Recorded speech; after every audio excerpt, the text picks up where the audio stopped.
Super 6 పథకం అసలు అడ్వర్టైజ్మెంట్లో లేదు. కింద చూస్తే బీసీ ఎస్సీ ఎస్టీ ముస్లిం మైనారిటీలకు 50 ఏళ్ళకే పెన్షన్ కింద. ఈరోజు ఎస్సీ ఎస్టీ బీసీ మహిళలకు 50 ఏళ్ళకే పెన్షన్ అనేది అది కూడా అడ్వర్టైజ్మెంట్ లేదు.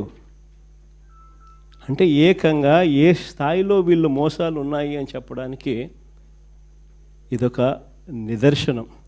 అధికారంలోకి రాకమునుపు సూపర్ 6 సూపర్ 7 అంటే ఒకటని, అధికారంలోకి వచ్చిన తర్వాత 16 నెలల తర్వాత అసలు ఏమీ చేయకపోయినా కూడా సూపర్ 6 సూపర్ 7 చేసేసాము అని చెప్పి సూపర్ 6 సూపర్ 7లో ఉన్న అంశాలను మార్చేసి ఏకంగా దానికి విజయోత్సవాల పేరుతో బలవంతపు విజయోత్సవాలు కూడా జరిపించేసేసి చేసేసినాము అని చెప్పి కూడా చెప్పే గోబల్స్ ప్రచారం నిజంగా ఏ స్థాయిలో వీళ్ళది ఉంది అని చెప్పడానికి ఇది ఒక నిదర్శనం. బహుశా ఈ స్థాయిలో మోసం చేసే వాళ్ళు ప్రపంచ చరిత్రలో బహుశా చాలా తక్కువ మంది ఉంటారేమో. ఒక్కడే కరెక్టే. ఇలాంటి వాడు ప్రపంచ చరిత్రలో దేశంలో ఎవడు ఉండడు. ఈయన ఇచ్చిన సూపర్ 6 సూపర్ 7 ఈ నిరుద్యోగ భృతికి ప్రతి పిల్లాడికి నెలకు 3,000 రూపాయలు, సంవత్సరానికి 36,000 రూపాయలు. ఈ మాదిరిగా బాండ్లు ఇచ్చినారు, ప్రతి ఇంటికి బాండ్లు పంపించినారు. జూన్ 2024 నుంచి ఈ మొత్తం మీ అకౌంట్లో జమ చేయబడుతుంది అని చెప్పి చెప్తారు. ఇంకో బాండ్లు చూస్తే ఇది రాసిచ్చేస్తారు.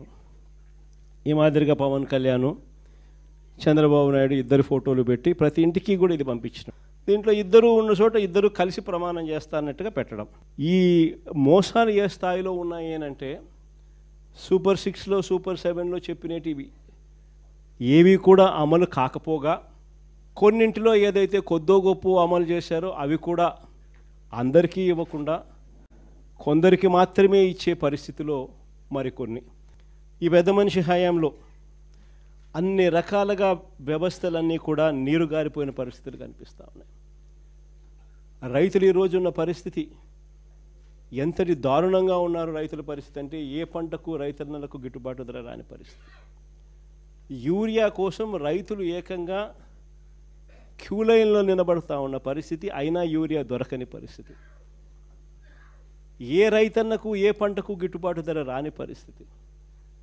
రైతన్నలకు ఉచిత పంటల బీమా పథకం గాలికి ఎగిరిపోయింది. కనీసం ఇన్సూరెన్స్ లాస్ట్ ఇయర్కి సంబంధించిన ఇన్సూరెన్స్ డబ్బులు కూడా ఈ పెద్ద మనిషి ఇన్సూరెన్స్ డబ్బులు కట్టకపోవడంతో రాని పరిస్థితి.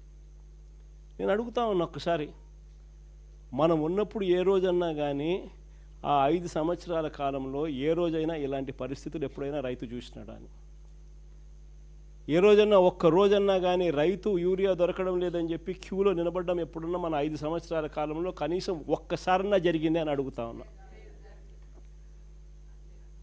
ఆశ్చర్యం కలిగించే విషయాలు ఇవన్నీ కూడా.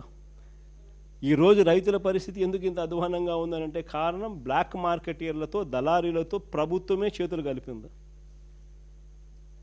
దళారీలతో వీళ్ళే చేతులు కలిపి ప్రైవేట్కు కోటా పెంచేసినారు. ఆర్బీకేలు నిర్వీర్యం చేసినారు. ఈ క్రాప్ అనేది కనపడకుండా పోయింది. ఇంకా పనిలో పని పిఎస్సీలకు వచ్చేసరికి ఇంకా వీళ్ళ కార్యకర్తలు ఎత్తడం మొదలుపెట్టినారు. ఇంకా ఫినిష్. ఓ పక్క కార్యకర్తలు పిఎస్సీలకు వచ్చేసరికి వీళ్ళు ఎత్తడం మొదలుపెట్టినారు. ఆర్బీకేలు లేవు, ఈ క్రాపు లేవు, అన్నీ నిర్వీర్యం. ప్రైవేట్కు కోటా పెంచేసినారు. మార్కెట్లో యూరియా లేదు, వాళ్ళు బ్లాక్ చేశారు, రేట్లు పెంచారు. 267 రూపాయలు బస్తా, మరో 200 రూపాయలు ఎక్స్ట్రా కడితే తప్పనిచ్చి యూరియా దొరకని పరిస్థితిలోకి ఈరోజు రైతు బతుకు దిగజారిన పరిస్థితి ఈరోజు కనిపిస్తూ ఉంది. మన హయాంలో ప్రతి రైతుకు కూడా గిట్టుబాటు ధరలు ప్రతి పంటకు రావడమే కాకుండా, మరీ ముఖ్యంగా ధాన్యానికి సంబంధించి ప్రతి రైతుకు గిట్టుబాటు ధర లభించడమే కాకుండా రైతుకు ఈ క్రాప్ ద్వారా, ఆర్బీకేల ద్వారా ట్రాన్స్పరెంట్గా ఏ రైతుకైనా కూడా ఎంఎస్పి కన్నా రూపాయి తక్కువ ఇచ్చిన పరిస్థితి ఎక్కడలా. గన్ని బ్యాగ్స్, లేబరు, ట్రాన్స్పోర్టు పేరుతో అదనంగా దాదాపుగా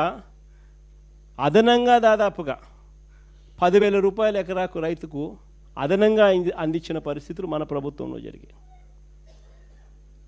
ఈరోజు చంద్రబాబు నాయుడు గారు వచ్చేసరికి పరిస్థితి మారింది. ధాన్యాన్ని గిట్టుబాటు ధర రాని పరిస్థితి ఎందుకు ఉంది అని అంటే చంద్రబాబు నాయుడు అంటాడు